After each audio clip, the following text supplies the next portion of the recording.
Mr. Wolle, you may present your argument.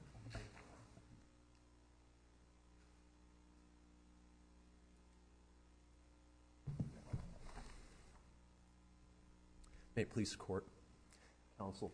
Good afternoon, Your Honors. My name is Thomas Wolle, and I represent the defendants in the case before you this afternoon entitled Deborah Ferguson versus Exide Technologies and Fred Gilbert.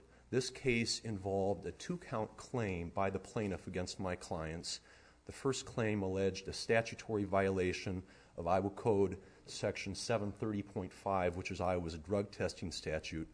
The second count was a common law claim for wrongful discharge in violation of public policy.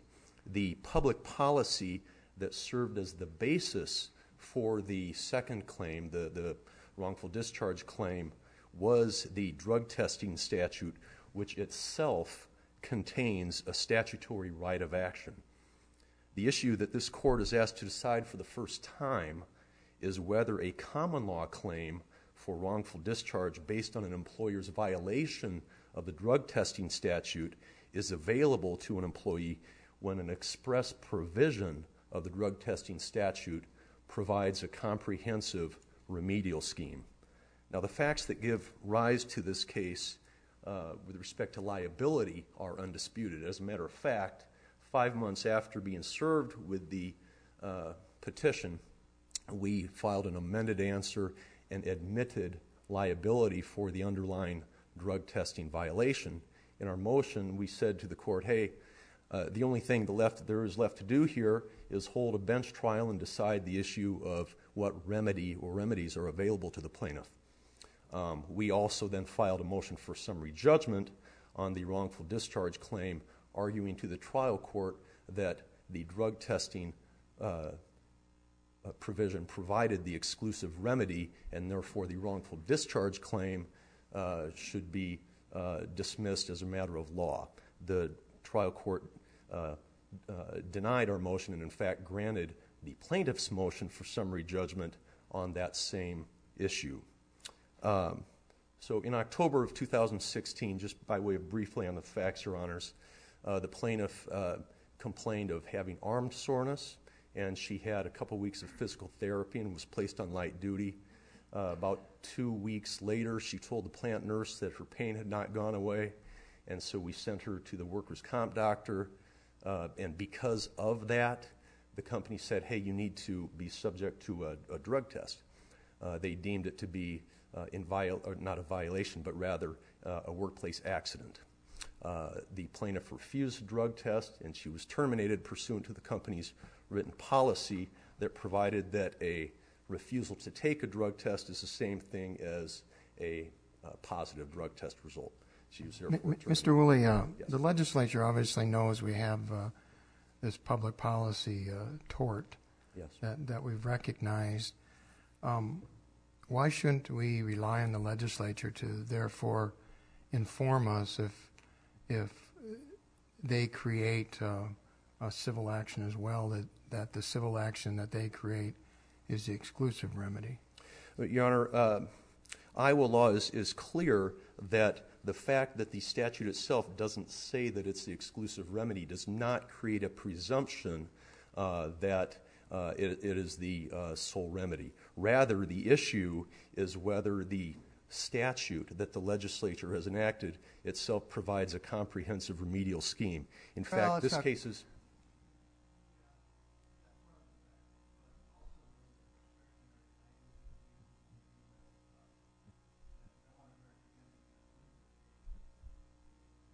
Yes.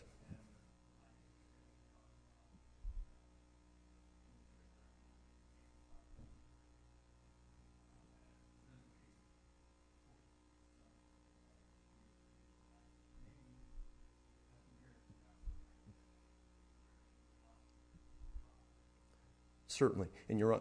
Yeah, go ahead, sir.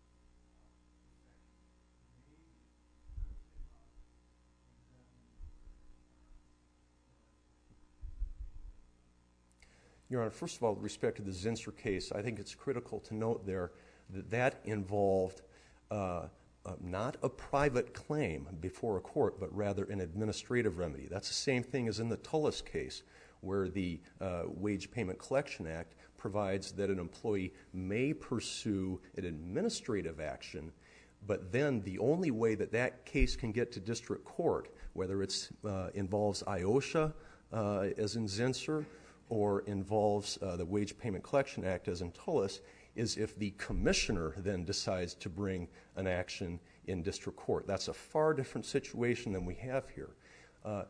What the legislature is saying in 730.5 that the statute may be enforced is just that if an employee who has been aggrieved wants to a remedy for that violation, they may go to district court. They don't have to, but they certainly may. There's no other alternative. It's not like they can pursue an administrative remedy. There's no reference to an administrative remedy that would be available, unlike Zinsser and Tullis. If we recognize a common law remedy based on the same statutory violation for which there are listed statutory remedies, aren't we just sort of saying to the legislature, why bother listing statutory remedies? Well, once you have a violation, the courts can award, whatever they want, right?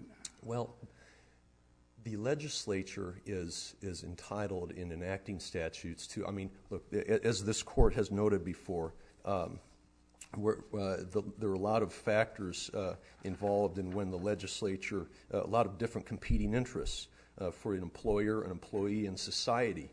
And here, the legislature decided to carefully weigh those competing interests and provide a private cause of action in court for an employee. This very situation was addressed in two recent cases decided last year, Ackerman first and also the Walsh case against Wolle. And in the Ackerman case, this very issue was not preserved for appeal. And so the court didn't address the issue of whether the statute provided the exclusive remedy. But in that case, it dealt with the civil service statute. And as a matter of fact, that civil service statute provides the exact same remedial scheme as does the drug testing statute. It says that an aggrieved employee may pursue a claim in court and be entitled to equitable relief, including reinstatement and back pay and attorney's fees. The common law action has different damages than the statutory. Is that correct? Indeed, Your Honor. One has attorney fees, one doesn't. Absolutely. One has pain and suffering and mental health, and one doesn't. Yeah, and just as importantly, the common law statute provides for a jury trial. It's available, and here that's exactly what the plaintiff did. If it did create its own cause of action because it's a different remedy, is there a choice of remedy problem? You have to choose one or the other? You just can't get both? Your Honor, our position is that an employee who has had who has a claim for a violation of the drug testing statute, whose employer has said, hey, you need to take a drug test here, and that was improper. They don't have. Well, let's assume you're wrong, All right. I don't know if you are or not, but let's assume you are. Do you then have a choice remedy problem?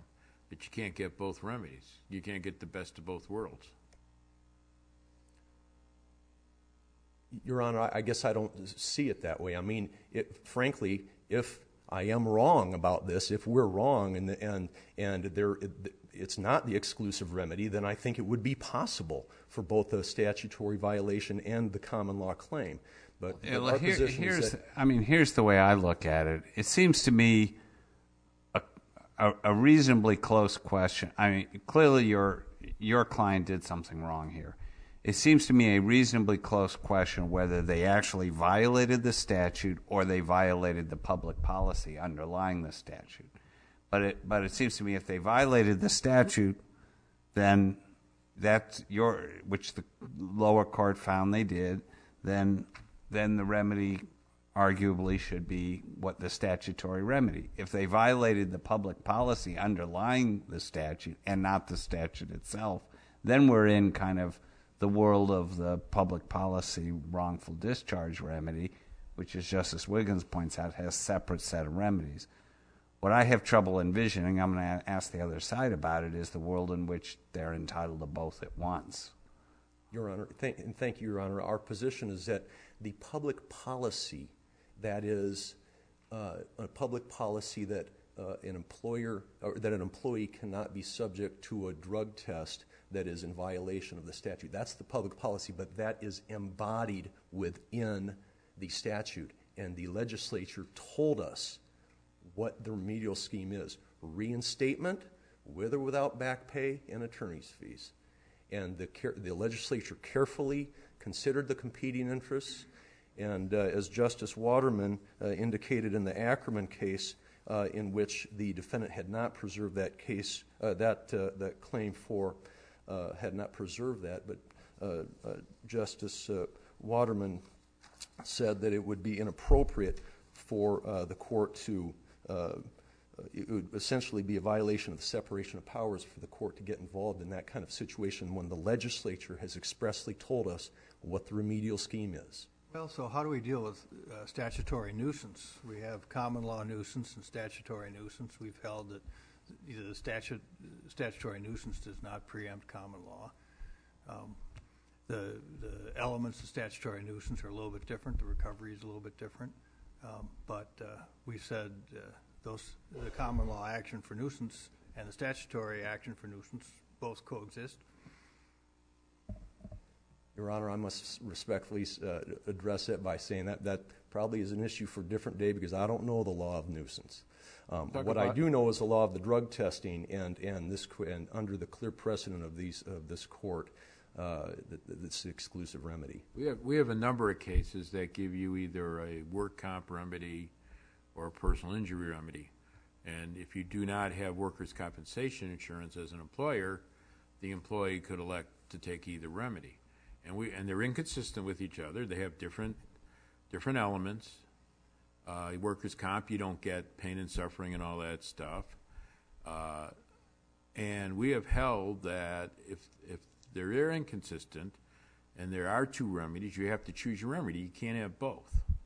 And that's what's bothering about this case, that, how can you get both remedies? I mean, they chose both remedies. You didn't object to it, so maybe that's the answer. But if they're both available, it seems inconsistent to me under our choice of remedies law. Your Honor, I think the issue there is this is really not a choice of remedy. Now, granted, the remedies are different because, as Your Honor pointed out, a common law claim carries with it emotional distress damages as well as a jury trial. But the issue here isn't the remedy; it's the cause of action. And the common law cause of action. You wouldn't be complaining if the damages were exactly the same for both. Well, we would, Your Honor. You wouldn't be complaining because it doesn't matter which one they chose. The reason you're complaining is because they're getting the best of both worlds. Yes, they are. And they can't do that because the legislature has told us that in this situation, we have told the state of Iowa what the remedy is for violation of the drug testing statute. It does not involve a jury trial, and it does not involve emotional distress. Here's what it is, and this court should follow what the legislature had. I want to just spend a couple minutes on the issue of attorney's fees, Your Honors. The district court applied the right legal standard. The court cited the Smith case for the proposition that where one of the claims provides for attorney's fees but one doesn't, the court needs to take that into account. What happened here, though, is that there was substantial time. The vast majority of the time in this case was spent on the common law claim, which carried with it, again, the jury trial, emotional distress. There were witnesses coming into the courtroom, summary judgment hearings. We pointed out to the district court the specific categories of work that should not have been compensated as attorney's fees for the statutory claim, and that we respectfully, we highlighted entries that should not have been counted towards attorney's fees, and that number would have been about $22,000. The court abused its discretion in not specifically addressing those things and instead just sort of awarding $35,000. Concern with that argument is with these attorney's fees issues, I sometimes get the feeling that the lawyers expect the trial judge to do work that they didn't do themselves in objecting to the attorney's fees. And isn't this a situation where you raised some objections in principle? Judge Schubert did the best that he could and actually gave you a lot of the relief you requested. Your Honor, thank you. Judge Schubert did reduce their requested fees about in half. May I just finish this answer? Thank you. Unless I want to pay money, so go ahead. Thank you. But we attached to our motion to the trial court and post-trial motions a highlighted exhibit, which was the plaintiff's itemized fee entries, and we highlighted all of those entries that were not part of the statutory claim. And we said, Judge, look, they should not be entitled to more than $22,000 in fees and substantially less in costs. And the court simply failed to address those things, and that's why we asked for reversal and remand on the fee issue. Mr. Wolle, thank you very much. Ms. Beck.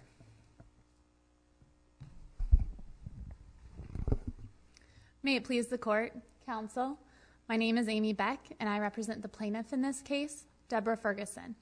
This court should affirm the district court because it properly followed 30 years of precedent, recognizing statutes as a source of public policy for wrongful discharge claims, and it properly awarded attorney fees and expenses for the time expended on the drug testing claim.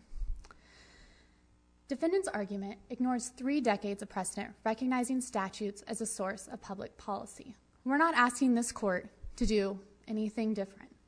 Well, can you point to the statutes in those other cases where the statute actually provided a cause of action, and then the same statute was used as a source for the common law public policy claim? Yes, Your Honor. When we look at Tullis in the Iowa Wage Payment Collection Law in 91A10, that section provides the remedy to get to district court for an individual that's been aggrieved, but it also has a remedy for an individual who's suffered retaliation. While defendants characterize that as solely being an administrative remedy for the commissioner to pursue in district court, the following sentence, so there's the sentence about the commissioner, the following sentence then allows the district court to have jurisdiction. There would be no... But isn't the district court remedy in Tullis related to an action to collect the unpaid wages, whereas the wrongful discharge piece is the administrative remedy, and those are wholly separate, right? In Tullis, there were the 2 separate remedies, but the statute that Tullis relied on, the Wage Payment Collection Law, it allows for an individual, it confers jurisdiction on the district court for an individual to pursue a retaliation claim.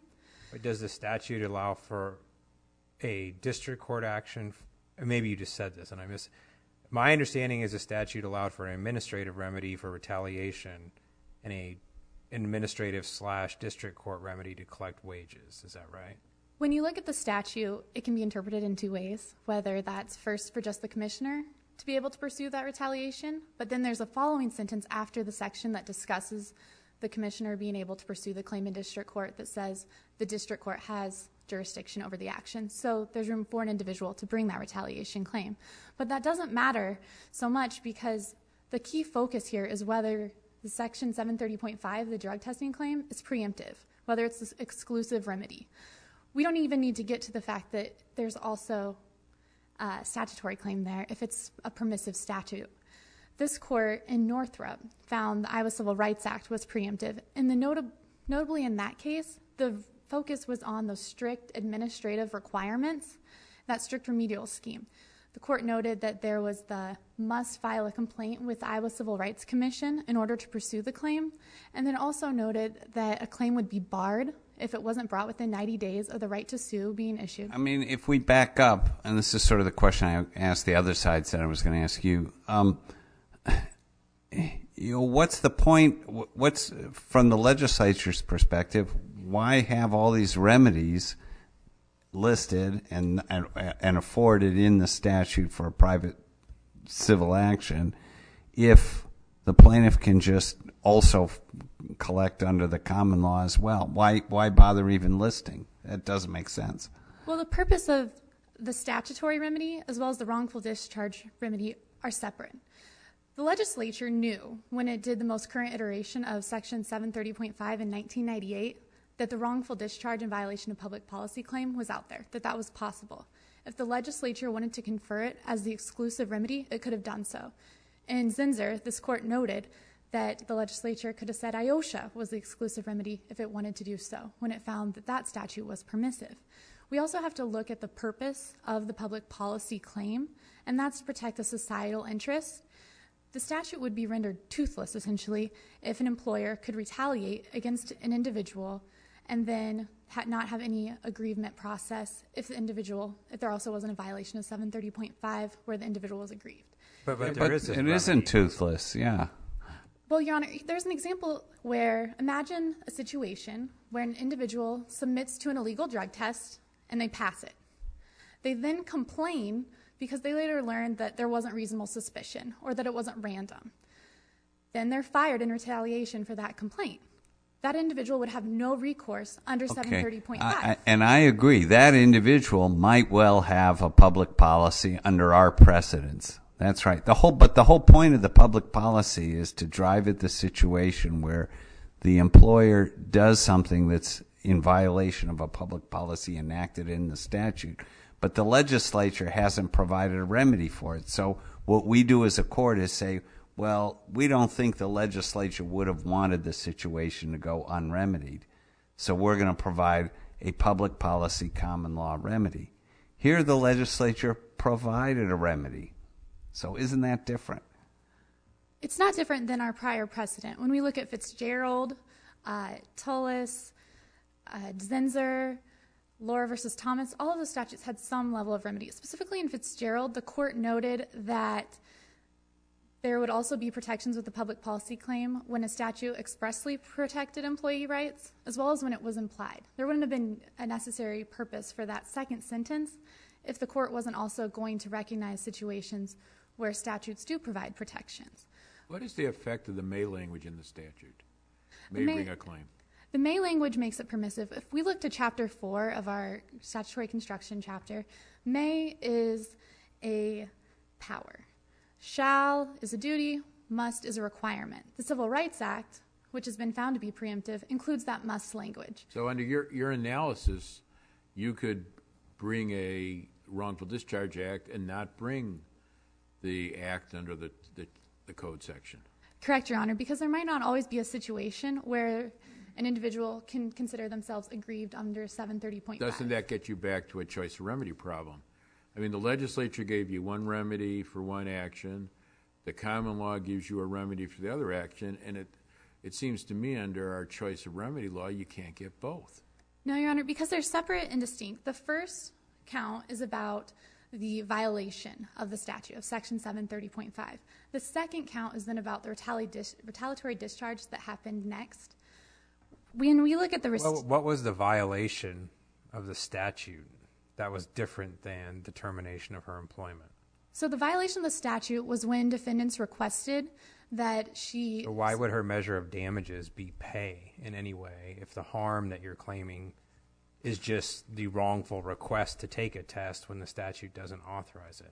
So that's two parts. First, there's the legal drug test request, so that was the immediate statutory violation. And the second part was her termination in violation of public policy by undermining the statute's purpose to put restrictions on when an employer may and may not submit an employee to drug testing. The difference here is the purpose of the wrongful discharge in violation of public policy claim and the purpose of the statute. The statute's purpose is to protect the employee rights and to put limitations. So those remedies are relevant to the illegal discharge.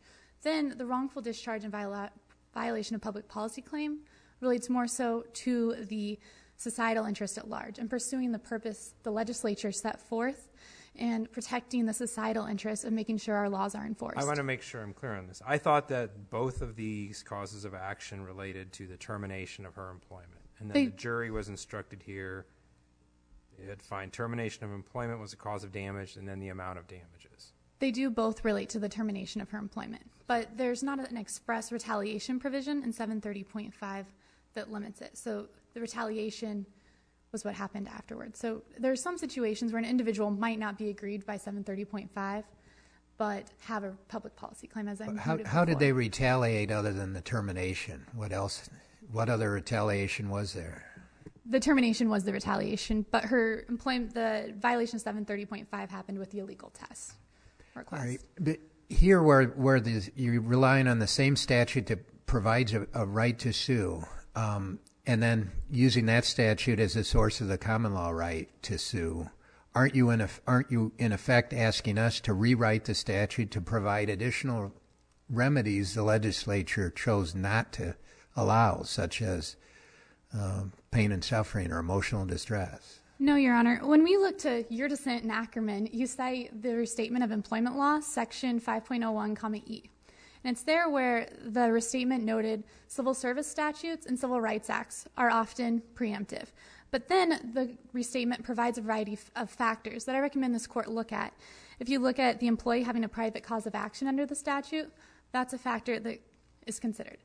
And like I noted before, there might not always be a private cause of action available. Another factor is whether the statute establishes a comprehensive regulatory scheme. That's not the situation here. We have a permissive statute. 730.5 has shall and must in it 105 times, and the legislature chose not to include that in the section allowing for district court action. Another factor is the importance of the relevant public policy. Again, defendants have conceded that this is a public policy, but also the drug testing statute has a strong base in our privacy understandings that goes back to constitutional law. And what the policies are behind any procedural restrictions to bring in the statutory claim. And again, there are no procedural restrictions in place for 730.5. So I recommend the court look at those factors for considering whether this is a permissive statute that allows a wrongful discharge claim. Defendants are also asking this court to further slice and dice our attorney fees. We asked for $70,000 roughly in attorney's fees from the district court, and the district court awarded $35,000, cutting the fees in half. Prior to our request for attorney fees, we marked $13,000 in unbilled, so that's about 89 hours we didn't bill for or even request in our application for attorney fees because that was spent pursuing the public policy claim. So we recognized ourselves that that wasn't part of the common core of the facts. Now defendants are asking this court to parse through a variety of entries that they provided a highlighted copy of with a motion to enlarge and amend. First, that's not a proper preservation of error because it introduced new facts, as this court noted in Headland. By introducing those new facts and new identifications of the time entries and expenses it found inappropriate. But even if this court were to look at some of those time entries, it would see that they related directly to that common core. Just a few would be the emails regarding our initial client meeting with Deborah Ferguson. Defendants claim that we shouldn't be compensated for that at all. That directly relates to the drug testing claim. Our time spent amending defendants' amended answer, which defendants admittedly say related solely to the drug testing claim. Likewise, they say that we shouldn't be compensated for the expense that we spent reaching out to Deb's doctor, her physical rehabilitation doctor. Defendants set forth an argument at trial and throughout this case that she was no longer able to work. So we were forced, obviously, to review those medical records in detail and speak to a doctor. That's expensive. And the only purpose for that was to establish her lost wages, which related directly to her statutory claim as well. The statutory claim, while it provided a bench trial, at no point did defendants say that we should solely have a trial on damages before the bench and not have a jury trial. They waived that. They wanted to pick their path and let a jury decide the lost wages damages. So a jury decided those damages. But even if we would have gone before a bench trial, we still would have had to provide cumulative evidence of what was provided at the jury trial stage, and that would have been information about her physical abilities, which we provided with 5 witnesses. It would have been information related to reasonable accommodations, which was also provided through those witnesses, and also the sole reason we cross-examined Brenda Saunders and Fred Gilbert was to discuss reasonable accommodations in this case because the violation was already admitted. They would have had no testimony related to her emotional distress because they were named defendants. Defendants also claim that the entire MSJ should have been unbilled, that we shouldn't have been compensated for it. But again, we cut, prior to even requesting time from the court, 90 hours. So we only requested 56 hours for the time spent on the motion for summary judgment. And it was necessary to obtain a judgment in this case so we could pursue those damages at trial. Ms. Beck, let me get back to the first issue.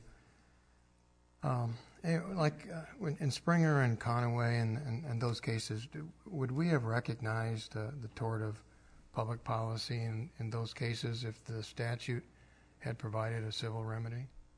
Yes, Your Honor. And why would we have been concerned about an additional remedy if, from the beginning, the legislature had made that choice? The key point with whether or not there would have been a civil remedy available would have been whether that was a permissive remedy. And the court would have looked to the language of the statute to determine if that was the only course of recovery or if it was the exclusive option like the court has found with a Civil Rights Act. If the statute can just use the word may to tell a litigant you may or may not pursue a civil remedy, why would we would be concerned about providing a common law remedy if a statutory remedy already existed? Because we still need to, I see my time is running, may I answer your question? Because we would still need to further the societal purpose and the legislative purpose of that statute. The wrongful discharge claim is to further those interests. It's not just about the individual option to obtain damages or to be made whole. It's about society at large. Thank you, Your Honor. Ms. Beck, thank you as well. Mr. Wolle, rebuttal?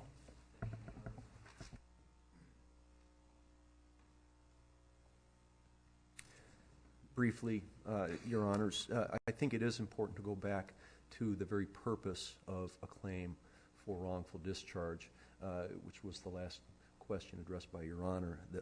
Back in the Springer case, this court said the purpose of a wrongful discharge claim in violation of public policy is to provide a remedy to protect employees from a discharge that violated a well-recognized public policy that otherwise would not exist.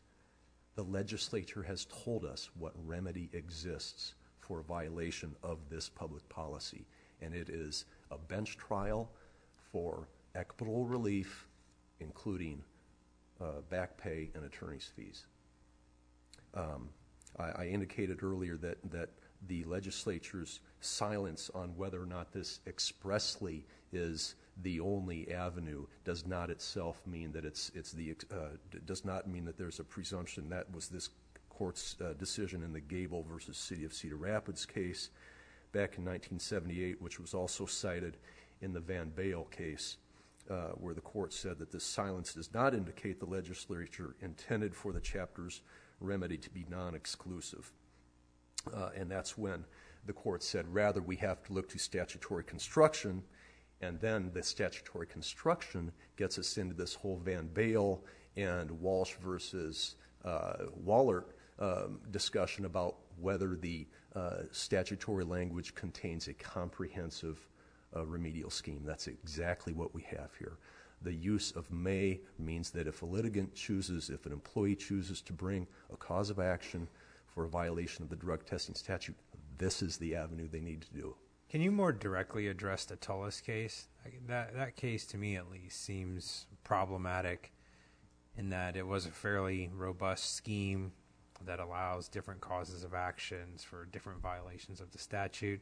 How would you distinguish that in light of counsel's response that it could even be interpreted to authorize a private cause of action? Your Honor, it does not. In Tullis, what the Iowa Wage Payment Collection Act does is it does contain an express provision that prohibits retaliation. However, what it then says is an employee who has suffered a violation of that statute may proceed with an administrative claim, and they can only get to district court if the commissioner decides to bring a claim in district court. The employee did not have a private cause of action, and that's why, going back to the Springer case, that's why a common law claim for wrongful discharge was appropriate there. But along the same lines, let's assume that's true and it's only an administrative remedy with respect to retaliation. why isn't that a sufficient indication from the legislature that that remedy is sufficient to enforce the public policy? You know, isn't that the same as what you're arguing here? I mean, you're saying they provided a private remedy, but it's limited. You can make the same argument there. They've provided an administrative remedy, and they intended it to be Sure, Your Honor, sufficient. I think the distinction there is that it wasn't a statutory claim that was available to the employee. It's the claim was really only, the district court claim was only available in Tullis to the Commissioner of Labor. It wasn't available to an employee, and so the court said, you know what, in order to further this public policy of a violation of the wage payment claim, we're going to allow for a private cause of action for an employee. That didn't exist in the statute, unlike in this case. Last point, Your Honors, with respect to the attorney fee issue, the last thing that Ms. Beck said, with due respect, is one thing that we took issue with the district court. The motion for summary judgment, there was 56 hours in that. There were two motions for summary judgment. One dealt with the statutory claim, and the other dealt with the wrongful discharge claim. Obviously, the wrongful discharge claim, there was no attorney's fees available for that. They concede that. But with respect to the statutory claim, they sought attorney's fees and were awarded attorney's fees when we admitted a violation of the statute. That motion was wholly unnecessary, and it was inappropriate and abuse of discretion for fees to be awarded on that basis. Thank you for your time, Your Honors. Mr. Wolle, thank you as well. Ms. Beck, thank you again. The case of Ferguson versus Exide Technologies is therefore submitted, and the bailiff may adjourn court.